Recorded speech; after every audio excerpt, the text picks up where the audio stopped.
Bienvenue dans cette deuxième vidéo de 20 jours pour réparer votre couple. Si vous avez déjà consulté le premier tome sur la communication et la connexion émotionnelle, j'espère qu'il vous a été utile pour poser des bases solides avec votre partenaire. Le thème de cette deuxième vidéo est la résolution des conflits. Elle vous offre des clés pour gérer les conflits de manière constructive. Les désaccords font partie de toute relation, mais c'est la manière dont nous les abordons qui fait la différence. Alors, passons ensemble à l'étape suivante et apprenons à résoudre les conflits avec respect et compréhension. Jour 1. Identifiez les déclencheurs de conflits.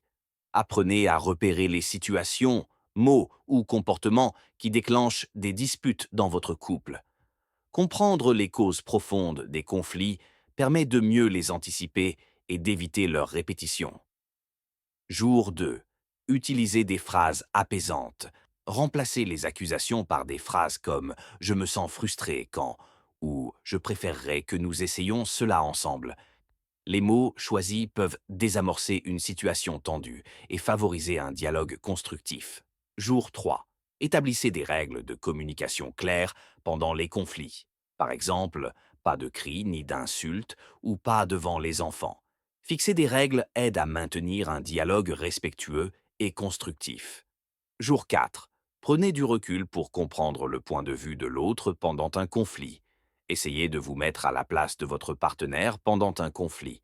Adopter une perspective différente peut aider à trouver des solutions mutuellement acceptables. Jour 5. Admettez lorsque vous avez tort et présentez des excuses sincères. Un acte d'humilité peut désamorcer rapidement une situation tendue et restaurer la confiance. Jour 6.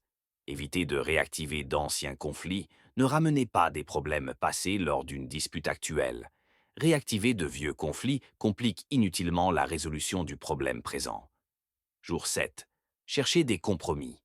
Identifiez des solutions qui prennent en compte les besoins des deux partenaires. Trouver un terrain d'entente renforce la coopération et diminue les frustrations. Jour 8. Consultez un tiers neutre si nécessaire.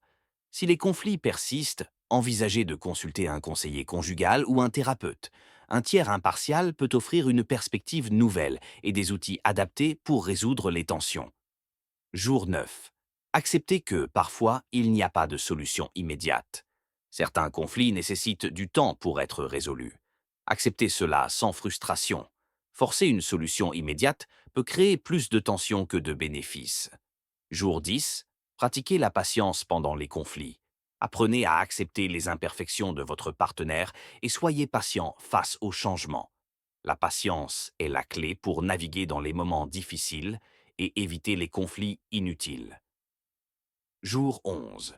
Utilisez des pauses lors des disputes intenses. Si une discussion devient trop émotionnelle, proposez une pause pour vous calmer avant de continuer. Les pauses permettent de désamorcer les émotions fortes et d'éviter des mots blessants. Jour 12. Évitez les généralisations comme toujours ou jamais. Bannissez les phrases comme tu fais toujours ça ou tu ne fais jamais attention. Les généralisations exacerbent les conflits en rendant la discussion injuste et irréaliste. Jour 13. Revenez sur les conflits résolus. Après un conflit, prenez quelques minutes pour discuter de ce qui a fonctionné et ce qui pourrait être amélioré. Jour 14. Encouragez une communication proactive. Anticipez les discussions difficiles au lieu de les éviter. Abordez les sujets sensibles calmement. Une communication proactive prévient les malentendus et les frustrations accumulées. Jour 15. Apprenez à reconnaître les signes de fatigue émotionnelle. Repérez quand votre partenaire est émotionnellement fatigué et adaptez votre approche. La fatigue émotionnelle peut amplifier les conflits. Y être attentif favorise une meilleure communication. Jour 16. Pratiquez l'empathie active. Essayez de ressentir ce que votre partenaire vit pendant un conflit, même si vous n'êtes pas d'accord. L'empathie réduit les tensions et encourage une résolution plus harmonieuse. Jour 17. Pratiquez l'écoute active pendant les conflits. Apprenez à vraiment écouter votre partenaire pendant un conflit. Essayez de comprendre ce qu'il ou elle ressent sans interrompre. Jour 18. Révisez vos attentes mutuelles régulièrement. Discutez de vos attentes dans la relation pour éviter les frustrations liées aux malentendus.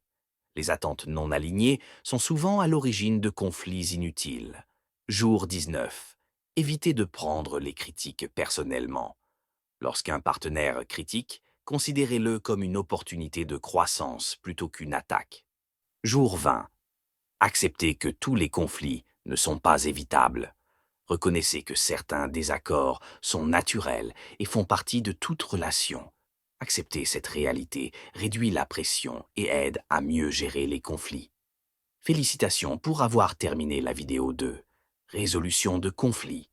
Vous aviez déjà posé les bases avec la vidéo 1 sur la communication et la connexion émotionnelle, et maintenant vous êtes prêt à aller encore plus loin. La prochaine vidéo sera consacrée à un sujet clé, la restauration de la confiance et de l'intimité. Je vous encourage à mettre en pratique ces conseils dès aujourd'hui. Chaque petit effort compte pour renforcer votre relation. Si cette vidéo vous a plu, donnez-lui un pouce en l'air et surtout, partagez vos retours dans les commentaires. J'adore savoir comment vous appliquez ces astuces et ce qu'elles changent dans votre quotidien.